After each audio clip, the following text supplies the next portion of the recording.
arrive in D.C.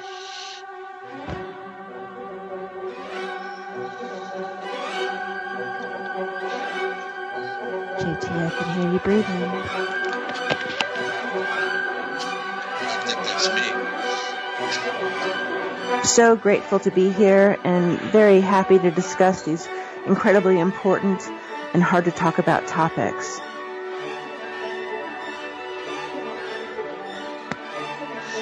He has an incredible backbone and staggering moral fiber. Howie is totally committed, completely ethical, totally admirable. No pressure if you can hear this, but honestly, Howie's a hero to me.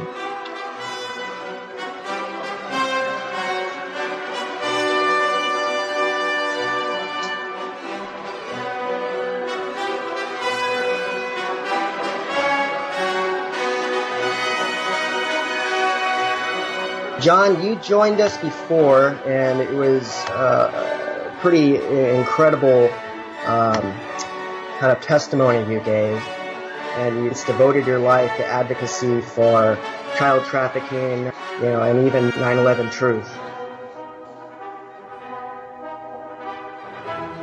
Maybe you could explain to us, in the last decade, what do you think the most challenging parts of coming alive on some of these issues have been? Probably the hardest thing, and it continues, is just realizing that pretty much everything that I was told and taught since I was in grade school is probably not true.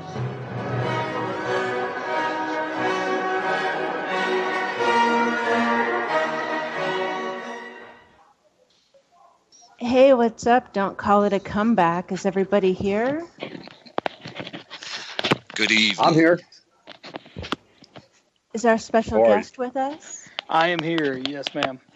I just want to interject right now a thought and a prayer for our host who makes this platform of free expression possible. Absolutely. Jules. UCY would not exist if it were not for her vision and patriotism and spiritual fortitude, and she needs our prayers and thoughts right now. And she has them. Amen to that. And once more into the breach, dear friends. My goodness, how has everybody been? It's been quite a day. Just a day? But a good day, yeah. Quite a month, couple months. It's been quite a week for me. I'm honored to have Matt on the show, with becoming familiar with the work he's done on the Seth Rich case. And this couldn't be a better way to end today. I want to say I'm impressed to have Howie on the show, considering he took a bottle to the forehead about a week ago. I mean, a normal man would still be laying down. 5 days. I was on Tuesday. I did a couple interviews that night. I'm all right. But let's forget about me for tonight, because we really have a special guest on. A man who has just done amazing work on the Seth Rich case, Matt Couch. Amazing researcher, real Matt Couch. Hey, Matt. How are you all doing? Everybody doing good tonight? Little sweaty. How about you? It's a little muggy in D.C. We're being lazy in the hotel lounge right now. Sounds fancy. Good for you. Incredible timing by Twitter suspending you on your arrival in D.C. Boy, it was strange, wasn't it? Well, Matt, I'm on your feed right now, like usual, and I see your last Periscope was 5 hours ago. Correct. Yeah, they basically, I have a 12-hour suspension, and I cannot tweet for 12 hours. In fact, we were going to put a countdown clock and kind of be snarky about it, but I didn't really want to push the limits. It seems like we've already pushed a few buttons. It was really interesting. Like, we were meeting with some contacts with Metro DC Police, some of our inside guys on the ground here that literally work for Metro DC, and something that I've got to be careful about because we don't reveal sources for their safety reasons. As you all know, with your investigative work that you've done, that this is, a lot of people may think, oh, this is all conspiracy, but I assure you, the dangers that we all are dealing with, you all as well as us, is 100% real. And but we were meeting at a place called Gatsby's, which I believe the story is George Washington ate there or something like that. Right, Bill? Yeah, I have my private investigator down here too with me. So Bill Pearson, my partner in America First Media, he's hanging out over there. But really, we were at Old Town, the old courthouse in Alexandria, Virginia. It had a huge American flag backdrop. It was a perfect setting. So we went live for about a 5-10 minute scope. And within 10 minutes, we were suspended on Twitter. I don't know if someone in D.C. or with a little bit of push went, oh, wait, these guys are actually here. I don't know if that's what happened, but it sure makes you wonder, right? Well, we're all Twitter ex-convicts, I think. Right? Shadow banned so loud. Is that your first suspension, or is that your first lockout? That's my first suspension. Now, I've had the shadow ban before to where I'm not getting any statistics. Yeah, I would assume that. I did, however, stop tweeting "fuck you" at Twitter. Right. It doesn't help. I don't think. Well, then you helped. probably all don't know Blue Ivy has dropped her first single. And by Blue Ivy, I mean the offspring of Jay-Z and Beyonce. Oh, wow. So, while we're locked out for content and perhaps the occasional F-bomb, a toddler is dropping rhyme bombs, which I listen to, and I don't know what she's speaking. I assume she's 5. However, they're shoving her in front of it now, so that's lovely. Now the curiosity's got me. I've got to go check this out now. You see what you did? I have to go check it out. Well, you can search Shaka Boom Shaka Laka. Oh, that is awesome. Maybe. Wow. Do you remember? Does anybody? Well, John might remember. There was a single that came out. It was like Michael Jackson and it might have been Mick Jagger and Paul McCartney and Michael Jackson. And stations were running it like 24 hours. So maybe we could just cancel the podcast and just run that single for an hour. There you go. Yeah, until it makes sense. Just keep listening. Or not. Why would people be concerned about the future of our country? When you can listen to What you mean our country? I don't even care about a flag or a place or a gender or an age or a time. Aren't we all just entities now? That's what they would. That's what they would prefer. But no, I don't. Entities, Matt. Are you going to grab a slice at Comet Yuck? No, I'm going to probably pass on that.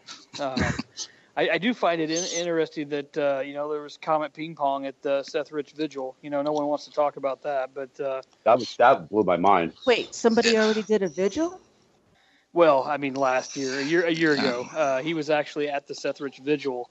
The one who was, if I'm wrong, wasn't he? He was one of the. Was it Brock or Braverman's ex-boyfriend or something? Am I saying it wrong? Alphonsus was there. Yeah. Right. And just say Rothschild. Wasserman Schultz, looking at her milling around in that crowd just made me want to throw up. No, it was terrible, and it's amazing. We actually had we had a little tale tonight in the restaurant we were eating at. It was unreal. I'll tell you guys this story. I haven't told anyone this yet. I don't think I even broke it on the Periscope I just got off of. But we had sat down at Gatsby's here in Alexandria to eat, and it's an interesting place because it's a place where George Washington last dismissed the army after the Revolutionary War. They all met there, and he released them all right in that spot. So it got historical significance. So, and I'm a old school history buff. I enjoy that sort of thing. We went in, sat down, got seated, had reservations, and as we are sitting there, we can see a couple of gentlemen, and they've got the lovely agency look to them. Of course, my team, my security detail is also former intelligence, most of them, and that are helping us. And so they can spot these guys a mile away. Literally, when I found out that I was Twitter banned, I went outside to go live on Periscope and see if it would work to let everyone know why I'm in D.C. and not saying anything. You just can't make these kind of stories up. Within 30 seconds of me walking outside, these guys were outside as well. But I have security, so it didn't bother me. But the point is they wanted to be noticed, and it's unbelievable that they're taking these measures because they were very sloppy with the with the Seth Rich hit. They didn't hire professionals. They hired a group of thugs to do this. We've pretty much got that narrowed down. We've seen certain documents I can't really talk about because I'll endanger people, but it's getting to the point where it's real now, if that makes sense to everyone. Absolutely, and we actually, and you're in the process of answering this, Matt, but we're live tweeting too, and one of our listeners was asking where you're at on the investigation and what exactly will you be doing while you're in DC. So that's a pretty good absolutely question. Yeah, no, great question. So tonight we met with our contacts with Metro DC Police, and that was someone that I've been in contact with for months, who is now I would consider him a brother, and getting a chance to actually be face to face, and all the information, help, and knowledge that he's brought to this case has been overwhelming. And so that was a huge step, getting to meet these contacts. Wow. And it's just huge when you have people on the ground. And then when you realize there are some guys within Metro, there are some guys within the FBI, other agencies that are investigating this, because the stench of it is just unreal. And so when you start realizing all these people are involved investigating it, it's a huge deal, and you want to meet these people and put your heads together. Having Bill Pierce free for the entire week, he's my partner in America First Media, but he's also a licensed private investigator in multiple states. Bill has a lot of people, key witnesses, key contacts that he wants to speak with. We have narrowed down. We know the physician that pronounced Seth Rich dead at 5:57 in the morning. We know who they are. We know that for a fact. And once again, I hate sound. No one wants to sound like CNN or anything, and that's not what I'm trying to do. But to protect people, we can't reveal information. And Lee Stranahan, when he reached out, has given me some great tips. There's a big difference between protecting your sources versus having bad information. It's two entirely different things. But we know who pronounced him, and we also know that he went to MedStar. We can 100% say that. And other people that are saying it wasn't MedStar, we know that's disinformation. There's a reason they're saying that, to try to throw people off the trail. And then with all and I've watched and researched you all as well. If you go back to the investigative stuff, it's just, you just wonder. They almost make it, I hate to say too easy, because it's a tough investigation to crack, but they're almost admitting guilt by what they're doing, by the little bits and pieces of disinformation, if that makes sense. I hope I didn't get too long-winded there. Well, you're the scholar of the topic. I just want to ask you to define MedStar's important because distance, personnel? Correct. Both. Yeah. The distance is only where he was shot at on Flagler and Northwest. If you were to go to MedStar, it's about a 1-minute drive in an ambulance. If you were to go to George Washington, it's 10 minutes. So if you were shot twice in the back and critical, you're not going to go the longer route. And MedStar, when we've talked to our contacts, not only at Metro DC, but with other people around the area, medical professionals, that we've talked to, they're not even affiliated with MedStar. MedStar is known for saving lives. If you're shot or severely injured, they're a trauma ward. That's what they do. They're a trauma hospital. That's where you take someone. And so, i.e. Rep Scalise? Correct. That's why he was air vac to MedStar hospital when he was shot, when Congressman Steve Scalise was shot. And now he's back in MedStar in ICU due to an infection. And I've got another theory on that, but y'all may not want me to veer off on the left into left field on that one. If you do, let me know. You can veer. Well, Matt, you can veer. I just wanted to throw in there. I mean, I know from years with the fire department, we, you take a shooting victim obviously to the closest trauma center. I mean, right. Unless it sucks, right? Not rocket science, but correct on both accounts there, y'all. I mean, that's the thing. It's just, if you want to cover something up, there's ways to do it. It's almost like, and I'll say this, it's so politicized, this investigation. When we got into this case months ago, we were, Bill and I were working on the Trump campaign, and we were, supporting him, and I got involved around March 2015 when I heard that he was probably going to run. Like all the Nazis. That's what we do. Just a bunch of guys that want jobs and a good economy and a strong military, and value family, just all of us terrible people out there. And you're triggering us, but go on. I'm sorry. And so Howie's one of the few Jewish Nazis that I know. Yes. Pretty amazing. Hey, so as opposed to Zion, right? Now, before I got attacked, I was at the impeachment march trolling it, and they called me a Nazi. And there's actually they caught me on video, me shouting out the name of the synagogue that I went to when I was younger, and it was just, Wow. How have I not seen that? Because I've seen so much of Unicorn Riot just staring at you. Yeah, it's okay. I don't want to delve into that, but yes, apparently I'm a Nazi, so I'm not sure how to be a Nazi, but apparently I am a Nazi. But let's. This is just a guess, but I think the Unicorn people are going to be staring at subpoenas soon, or something along that line. Mini mic drop. Yes, amen to that. Howie, you badass. Just for 20 seconds, go watch it if you haven't seen it. Actually, F the local news coverage because they excised mention of your vigil, Howie. However, they did give you those moments, and it's obvious you're a badass. Well, beat down and then you chase them? Yeah, I did chase him. I did chase him after I did chase him. Because you're a vegan, or what's the story? No, I'm not a vegan. I just don't eat meat, but I don't eat meat. I haven't eaten meat in 27 years. Matt, I don't eat meat. Hey, that's okay. That's okay. You and Bill will get along really well. Bill is probably one of the cleanest eaters I've ever seen. So, how many guys do you have with you, Matt? Well, I've got Bill Pierce, my private investigator, and myself, and everyone else I am keeping off camera and not mentioning for security reasons, just for the fact of most of the people that are with us besides Bill and I. Josh Flippo's on my team, but he's back in Arkansas.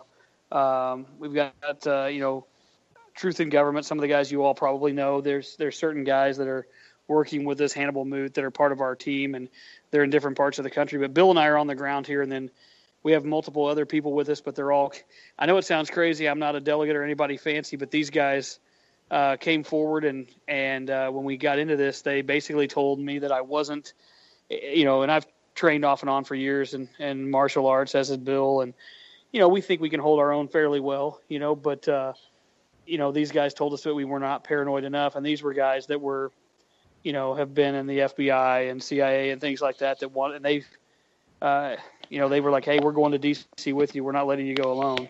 So, big blessing there. Can't thank those guys enough. I mean, that's just they didn't have to, and they volunteered for this trip. So, due to they felt that our safety might be in jeopardy on this trip. So, I can't thank those guys from the bottom of our heart and the good Lord up above. I mean, that's without them, we'd be here just Bill and I. Puts a giant smile on my face for real, I must say. Praise that. Yes, ma'am. And if you got security, we're just going to be hanging with you. Absolutely. You won't see them. They're there. And it's just kind of crazy, because they, when they were instructing us, and they're like, hey, just if I go somewhere, or this guy goes somewhere, it's for a reason. Just keep doing what you're doing. I'm like, oh, okay. All right. So I'm assuming that takes some getting used to, and you just got to trust your detail, that if they're moving somewhere, that's for a reason. And but our real safety is in numbers. Correct. Numbers, and I think the more that we get the information out, I've seen several larger personalities, far larger than me, that they say, what keeps them safe is the size of their audience. Yeah, and I think George Webb and Jason and Trish would fall in that category because it's not an audience time; it's a participant time. Yeah. Right. No, I'm just saying for security purposes, I think that's kept George alive. Really. I agree. With the kind of stuff that he's doing. He's a controversial figure, though. I mean, that part where he falls asleep in the car on the side of the road, hammered. Well, he's human. And I guess he's got angels watching him.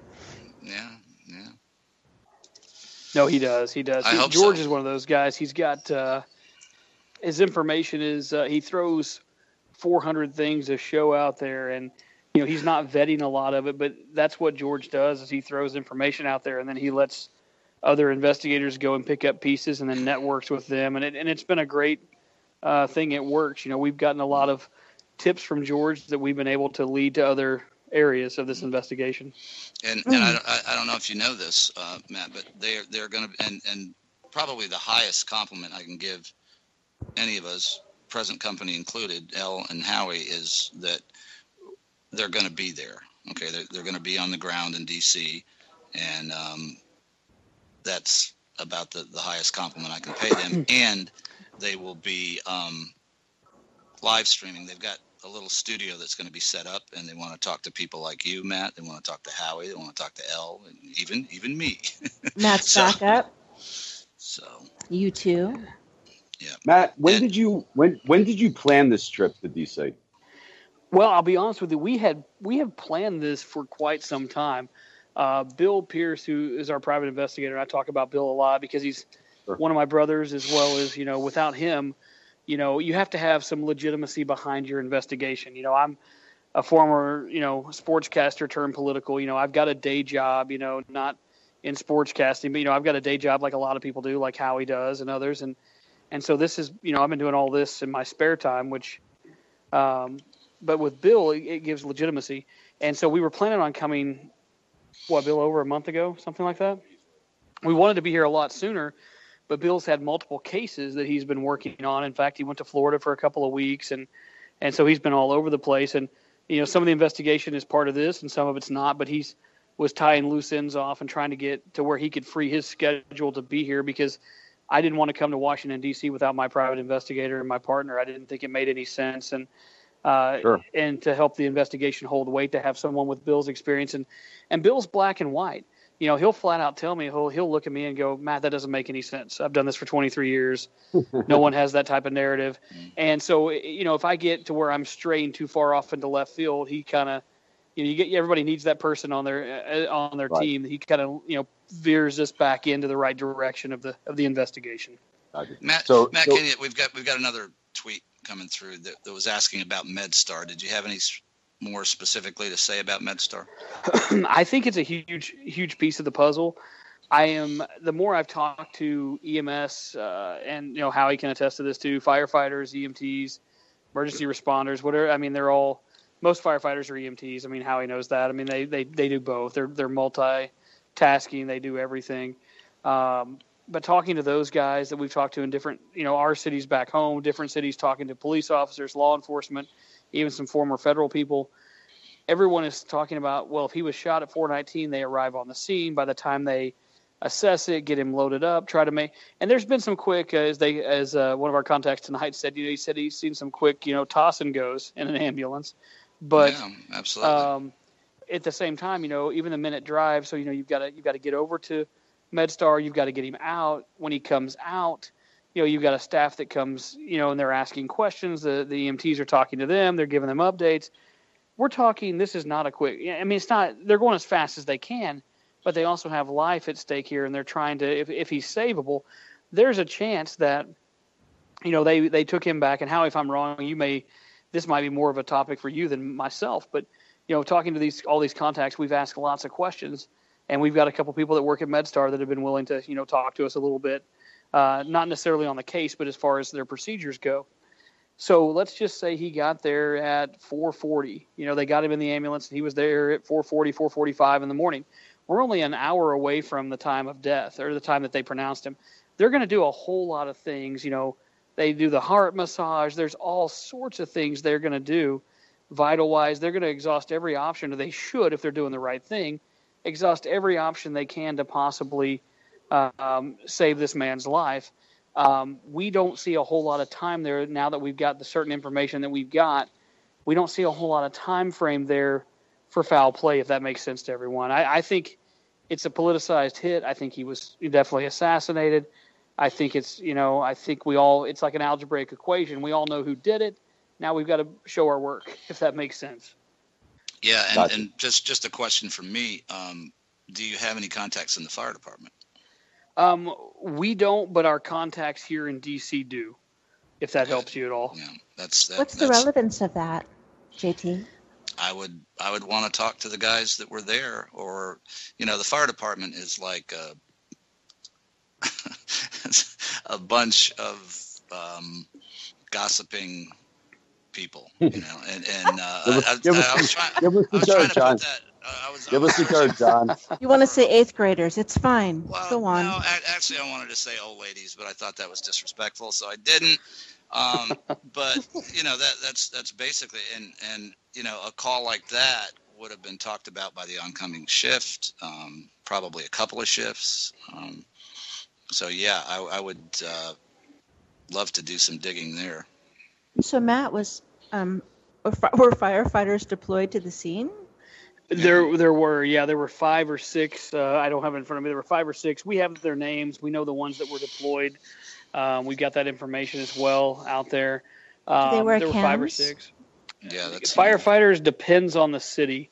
I know that 4 of the 6 Metro DC officers were wearing cams, but they've miraculously misplaced the footage, or it's been deleted. It's unbelievable the corruption that's involved in this. I will say this on the MedStar, since you guys asked that question, and I haven't even, this is why we talk about these investigations, because you never know when a light bulb might pop and you are able to think of something. But we do know that the physician that, pronounced Seth Rich dead does work with Dr. Sava, Dr. Jack Sava, or Dr. Altavage, however you want to call his name. He goes by Dr. Jack Sava. His real name is Dr. Jack Altavage.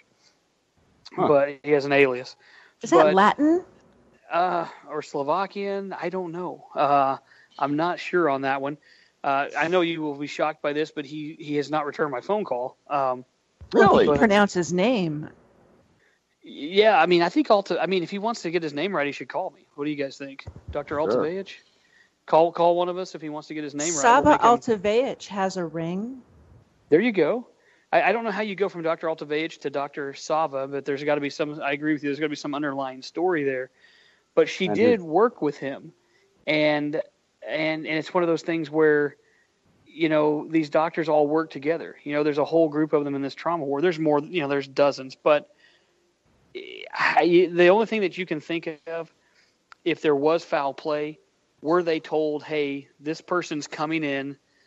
Don't save his life"? That would be does that make sense? Like, if there was foul play, we can't prove that. That's another narrative. But so what's an emergency code for JT? Medical attention stat, right? What's the opposite? Well, what I found extremely irregular was that they segregated him, that he was apparently in an area of the hospital that wasn't an operating room. And anybody that's been shot twice, they're going to surgery. Right. But apparently he went from the emergency room to an ICU, which just sounds crazy. That doesn't even make sense. Right. No, it doesn't. The narrative in this thing, I think that's kind of part of what the disinformation or misinformation, the whole group of these people that continue to spin it, that's what they want. They want different narratives. They want to continuously change the story so that it's a big revolving door. But the only thing that I can see from our investigative where we're at is if there was like a stand down order, for example, that like they knew he was coming and, hey, who's on, make sure so-and-so's on duty. That's where they're going to send him, and I don't think they necessarily killed him, but I think there could have been, maybe there was a lack of effort, Inaction is lethal. And why was it important a gunshot wound, that Seth Rich perished that night? Who did that benefit? Seth Rich's death. It benefited a lot of different people. If you look at the NGP van stuff, you look at the voter registration, you look at, of course, the WikiLeaks emails, which were about 99.9%. We're going to tie that in real soon. But it's just a common sense thing. Julian Assange, to me, and we live in a country where common sense is frowned upon, as you all know. But Julian Assange hasn't been wrong in 11 years. And I hate to use Julian Assange like that but he puts himself out there. And where I'm going with this, Julian Assange didn't have to. You're talking about, he mentioned him literally 30 days after the murder, unprompted on a Dutch TV show. There's no reason for Julian Assange to mention Seth Rich. None whatsoever. By name. There's so many intangibles here. You look at Kim.com, the 2015 Bloomberg interview that he did. These are things that we can just flat out throw out there and prove. But, how did Kim.com know that Julian Assange would be Hillary Clinton's worst nightmare in the 2016 presidential election 14 months prior to the election? He was talking with someone. All of this stuff is all tangible, but there's just too much to this case that doesn't add up. And you ask, why Seth Rich? I think Seth Rich was a little naive. And when I say that, I mean complete respect. I don't think we are from Arkansas. Bill Pierce, myself, my team, most of my team. We are 100% aware of what the Clintons are capable of. Mina, Arkansas. Wow. Oh, wow. You know what? You kept saying you're from Arkansas, and I didn't even make the connection. And you thought about those teenage boys? Well, it's amazing, isn't it, how the three boys were ran over on the train tracks? They fell asleep. They were very talented. They were able to fall asleep, tie themselves up, and get ran over by the train. 3? Was I not supposed to let that out? Yeah. It's news to me. Although I know one of their the mom is still fighting. Yeah, and I think there was. I thought it was 2, but I might have said too much there, guys. Can you delete that part out? Pretty much. Yeah, well, and that would be typical with the Clintons. But I do know also there was 20 people that were obvious murders that were classified as suicides by some just horrible medical examiner that was eventually, I think, replaced by our future Surgeon General, Jocelyn Elders, who also covered up a lot of murders that happened down there. And I'm dropping this into the matrix of corruption and repulsion. Well, everywhere you look, I just dropped it into our chat on Skype, is the resignation letter of the looks like a chief in the DC Fire Department. It's a 4-pager. So if you're investigating what's going on at DCFD, why all these names sound phony? Julette Sassy, is that a person? Apparently it was. Saucy. I'm telling you. What a letter. Oh, it's to Muriel Bowser. It just keeps getting better. And apparently she resigned right around the time of the murder, or right around that. Of Seth Rich's murder? Or? Yeah. Yeah, well, I mean, you look at that. So did Kathy Lanier, the police chief. And then a month prior, the assistant police chief retired a month before the murder, citing corruption within D.C. Metro PD. You got Kathy Lanier, who takes a 7-figure salaried, a multi-million-dollar contract to be the head of security at the NFL, which is a heck of a promotion. Nonprofit work. Oh, yeah. She just fell in a pile of shit. Oh, yeah. Well, then, and it doesn't hurt that Kathy Lanier and Heather Podesta, John Podesta's sister-in-law, control the Metro DC Police Board, and every decision made for Metro DC Police goes through them. Wow. It's so tidy. It's almost like there's a plan. Yeah, I mean, if you're going to murder somebody and you might get evidence from the fire department and the police department and surrounding agencies, I guess DC would be the place to do it if you wanted to get away with it. Has anyone here had contact with any, shall we say, relatives? Yeah, gosh, I'm going to, can I plead the fifth? You can bunt. Can I plead the fifth on that one? Since Certainly. I'm Twitter banned right now, I don't know what I should say on that one. I mean, I've already got a few.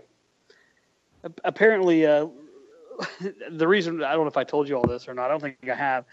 The reason Twitter says that they suspended me for 12 hours was because we did real investigative research. We did what the police should have done, and we literally tied Kelsey. We found Kelsey Mulca's address, and we tied it back to Seth Rich's address, which would have put it 1.8 miles, 1.8 miles away, even further than a Lewis City bar. And so apparently by posting her old address, unless it's not her old address, if you guys see where I'm going there. Yeah. Unless she's still there. So why would it be an issue unless she's still there? And that's the reason for the 12-hour Twitter ban, is they claim that you're not allowed to post someone's personal address. Something you can find online readily. Yeah, with a simple Google search, right? Right. Yes. I ran into a situation There's a woman named Tamara Lozado. She works for Pew Research, and she was involved in the Podesta emails. And I called her. Yes, I called her at Pew Research in D.C., and I tweeted out that, I just called Tamara Lozado, and I posted the phone number and thought I was a big shot, and I was immediately, locked out. And I was like, for posting a phone number that you can get right on Pew. Actually, she works for Pew Trust. So, like, you go to pewtrust.org and, you search for the phone number. I mean, you just go on the website and there's a phone number, but I posted the phone number. Sorry. Didn't realize that was against the rules. My God. And I'll shut up about this, but you guys have to read that letter. I mean, it's, holy God. No, I'm looking forward to it. If you can, are you guys going to tweet that out, hopefully? Yeah, I will. In about 8 hours, I'll retweet it. Yeah, and it was actually, she resigned January 29th, 2016, so that was before the murder. But that's a piece of the puzzle. I think you're absolutely right. Real? It's so on the nose, this letter. Oh my God! I mean, I wish I worked. I wish I worked with this woman. I mean, is this real? These are the kind of people that usually run into a brick wall in a corrupt organization. How curious do you have to be to find this letter? Wow, not very. What I searched was DuckDuckGo, by the way, is DCFD body cams, and I haven't found anything that shows that they were. I think this woman might have been saying that was a good idea, but my God, here, just let me. I got to just read this one little paragraph. First, the culture of the DC Fire and EMS Department is highly toxic to the delivery of any semblance of quality pre-hospital patient care. EMS reform, even attempts to make basic changes, are met with resistance from the top down. Wow. And it gets worse. Wow. Okay. So think about that. That was June 29th, about 10 days before he was murdered. And then you've got the assistant police chief who resigned about 2 or 3 weeks before that, who said the exact same thing and cited corruption. Then you have Kathy Lanier, who resigns 30 days after his death. Then you have the spokesperson for the Metro DC Police, who resigns 3 weeks after his death. But I'm sure it's all just coincidental. Oh, absolutely. I suggest the lack is in the public, because reading this should electrify anyone. They're rubbing it in our faces. My goodness, how embarrassing for us. Matt, is there an official police incident report on the shooting? There is one that is out to the public. The public narrative. The public narrative. I'm talking about the official police incident report. Gosh, I don't. Yes, there is, and that's about all I can say on that one. Okay. So not the colloquial, not the public police report, but some private document? Well, they do something called a public narrative, and not too far off onto common ping pong, but it was the same thing, because I was, that is public information. You can just go and you can ask for a police report, and I was asking for the police report when Edgar Madison Welch went into common ping pong and supposedly, quote unquote, shot the place up. So I kept asking, I want the police report. And per the second district, it is still in draft mode, even to this day. So Can you have an incident as one of these public defenders, shall we say, and just leave before writing your report of said incident? There's a chance of that. I mean, if you look at what I think that's Howie, what he was just saying, how you know all about this, especially being a firefighter. There's a report that goes. They call them, I think, 201s, 202s here. I'm not sure what they are in other cities, but there's a report that goes out that the public sees, and then there's a report that only the department sees. Does that make sense to people? And external? The internal report, that is never shown to the public, and it's always way, way different than what they show the public. Are you talking about police, Matt? Are you talking about yes, police? Yeah, police reports, yes. Because there's always an internal one. And absolutely. And I can tell you too that and where you guys might want to look at least give you some information. But every fire department that responds to calls are required to report to what's called the national. It's called NFIRS. We called it National Fire Incident Reporting System. It's an industry standard, and every call will have the address of the call, when it was toned out, usually the source of the call, whether it was E911 or however it came in.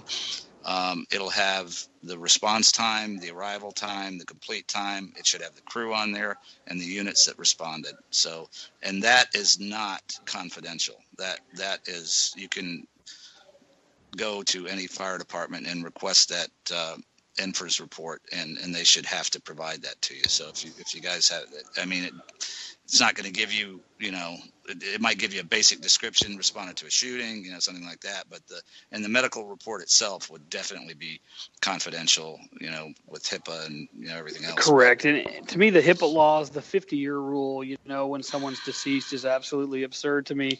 But I mean, you also, and I hate to, you have to push back on the family a little here too. I mean, I believe, I don't know whether they've been threatened or, I mean, I think at this point it's hard to rule out anything in this case, but the family could release the phone records. They could release the death certificate. They could release the medical examiner's report. There's lots of information that they could release that would allow this investigation to move forward and also clear up a lot of these, as they call them. I don't think they are because of how much we've proven, but they call them conspiracies. Well, a conspiracy to me is a unicorn, Bigfoot, something along that narrative. Isn't it like three people with an idea, actually, technically? Isn't it conspiracy like three people talking? Correct. And I think, you nailed it right there with that. Three people talking is a conspiracy. That's awesome. That's an awesome lead-in, by the way. So this is actually where I was heading with that. She does that. She does that all the time. Hey, that's perfect. That's perfect. Make sure you're paying her well. So, and so top dollar. Top dollar. There you go. But if you think about this, look at Kelsey Mulca, for example. I'm being attacked right now with Twitter, for example, because I'm calling her out. Well, this is just me, and I'll tell you this. I'm a family guy. I've got a wife. I have 3 kids. If something happened to one of my kids, you can rest assured that I will bankrupt myself until I find out what happened to one of my children. I don't have any questions. I have I'm out there publicly. I'm using my real name investigating this. They already know. So I have people that go, oh, you shouldn't tell people that. Well, you don't think these people know? Trust me, they know. I've got a 3, a 9, and a 16-year-old, and all daughters, 3 girls. And the point I'm trying to make is if something happened to one of them, I'm doing anything and everything I can cooperation-wise to try to solve what happened to my kids. And so you look at Kelsey Mulca, number one, why is no one talking? Kelsey Mulca has yet to say a word other than her September Crime Watch interview. Then you look at the roommates. They're hidden like ghosts as well. Then you look at the parents who we found out from the sources are ironclad on this. And then Lee Stranahan had different sources that were also ironclad when Lee called me last Saturday, and we talked for half an hour. And we knew, I broke it, and then Lee called and said, hey, man, he said, I was thinking, I'll tell you, and I don't know if y'all saw Lee's response on this, but he told me over the phone, Lee Stranahan said, he said, man, Matt, he said, when I saw your, Seth Rich bombshell, he said, I was sitting in the studio with my son, and he said, I was thinking to myself, yeah, right. And he said, then when I watched it and I heard what you said, he said, oh, I knew your sources had to have been legit. He said, oh, this guy's really on this thing. He said, because I got this information 3 or 4 months ago from a source, but he said, I'm not investigating Seth Rich. So it wouldn't make sense for me to just throw a 5-minute thing out there about them being broken up. I'm not investigating the case. It would look weird. It would look strange. And he told me who his source was. I told him who my sources were. Totally different sources, both totally legit. And so when you look at that and the narrative, you look at you look at Kelsey Mulca, you look at the mom, you look at the dad, and my question is, someone is lying here, whether it's not just the Metro DC police, it's not just the cover-up, and maybe they're being forced into it because of the situation, the scare tactics. I don't know, so I try not to put judgment on them for that because I can't prove that. But when you have the father, Joel Rich, saying they were about to be engaged, guys, that's a flat out lie. We know that now. And then, and then you have her hosting a Make Your Friends Squirm party less than 3 weeks after the murder. Because that's a thing. Apparently in D.C. it is a thing, Gross. I think that's okay as long as you wear black. I've thought of a lot of things, and being a trapeze artist was never one of them. And let's zoom out, because really what we're talking about is a microcosm of a larger system, the system that runs our lives, that we pay our taxes to and sort of huddle underneath and hope it doesn't get worse. What we're talking about is, at the very least, a conspiracy to disappear some dude, and at the very worst, the snuffing out of an idealistic and courageous life. And wherever the truth lies in between those points, it demands investigation. It is incumbent upon us to demand it. Absolutely. No, and I can't argue with anything you said. I mean, that's why when I started digging into this case months ago and nothing made sense, and I'll start from the beginning and give my little spiel if you all don't mind. I've got, when I started digging into it, I started when I realized that, Lou City Bar, the Joe Capone story just didn't make sense to me. I've known some barkeeps in my time, and, I've never once had one of them go, "Hey, buddy, you want to ride home personally?" I thought that was a little strange, almost a little over the top, a little weird. Almost like, hey, I've got candy, no, I'm good. Thanks. It just didn't make any sense to me. That was the first step. Then, early May, George Webb interviews him, and he tells George, "I wasn't even there. I was on vacation." In a September Crime Watch interview, he tells them that he offered him a ride. He offered him a cab. He gives this whole narrative, and he talks about a man with a silver gun. So I'm thinking, okay, so this guy's trying to tell me the Lone Ranger in Tonto killed Seth Rich. Great. Okay. And it was just story after story. None of it was believable. I did a Periscope about a month and a half ago, and I asked, and we have a lot of, about a 50-50 mix of men and women that watch our stuff. And I asked all the ladies to go out and watch the Crime Watch interview and then direct message me and let me know their thoughts of Kelsey Malka. Guess how many women responded and said they thought she was honest? Out of about 200. Zero. For real? Zero. For real. Zero women thought she was being sincere in her interview. And I'm a married guy, so trust me, women know more than we do. I will admit that. I don't have a problem with that. And they also have this thing called women's intuition. And it's legit. They can tell when another woman's lying. Or they're up to no good, for example. We just put all this narrative together, and none of it made sense. So then when you look at, oh, hey, you know what? It's SOP. It's standard operating procedure of a murder case to go back to the last known location and find video. And then Metro DC Police apparently, supposedly, never did that. Joe Capone claims that the video is now recorded over, and it doesn't exist anymore.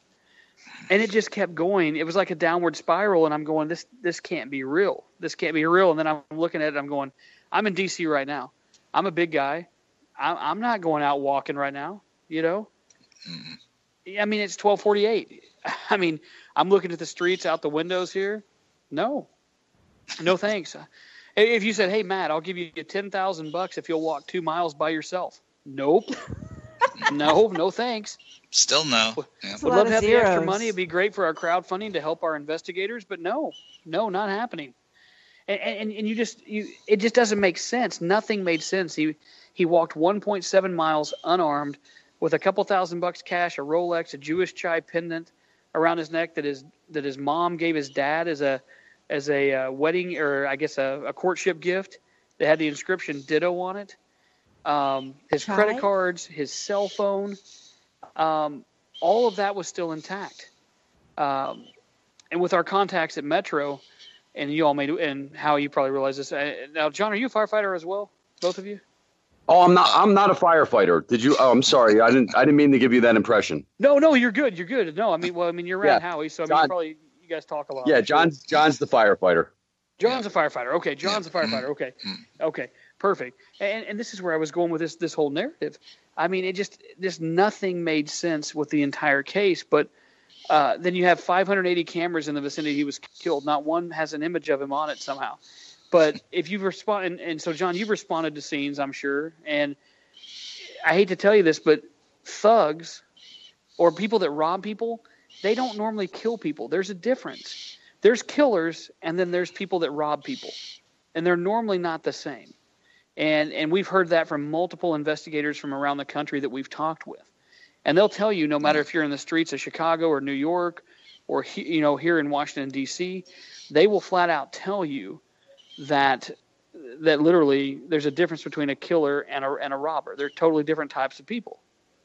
Absolutely. Matt, where was he shot exactly? Can you? He was shot twice in the back. At first, we were told all the story. He was shot twice in the back. He was sitting up in the ambulance. He was talking. We got this strong narrative.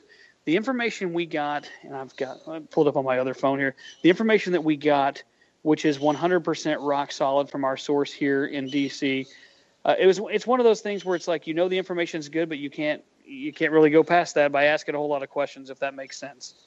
I know this came from someone pretty high up. I don't know where he got it.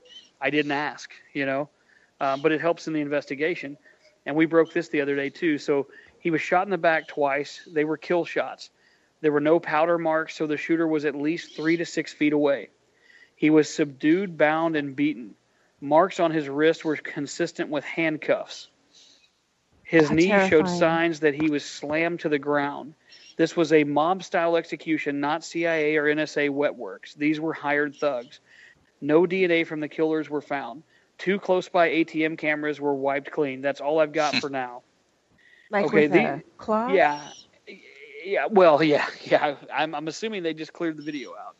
And then, of course, when we broke this, we had, the trolls on Twitter and other places. Oh, well, an ATM only works, when you put your card in there. And I'm like, oh, is that how they get the video and go arrest people that try to break into them because they didn't have a card?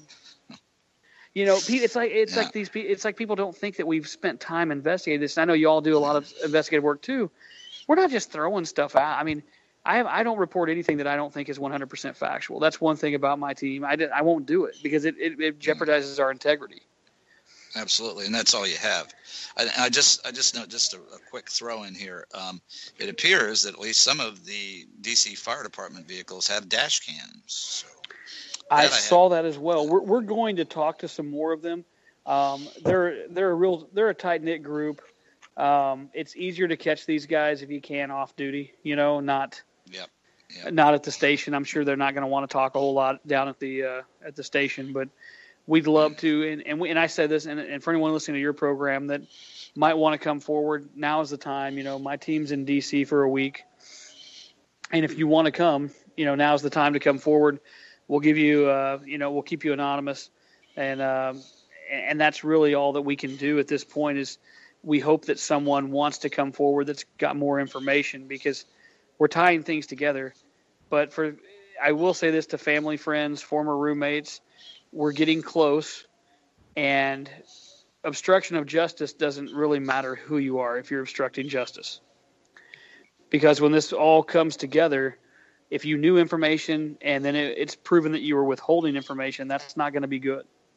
And I like to fit that narrative out there, but that's kind of where we're at this point. We've got a lot of pieces we're tying together, and I really feel like, in the next 6 months, it's not a quick solve, but I'm so sorry, we're going. My new friend Matt, but time is short, and I feel like it's very important we shine some light on the DNC fraud lawsuit. Yes.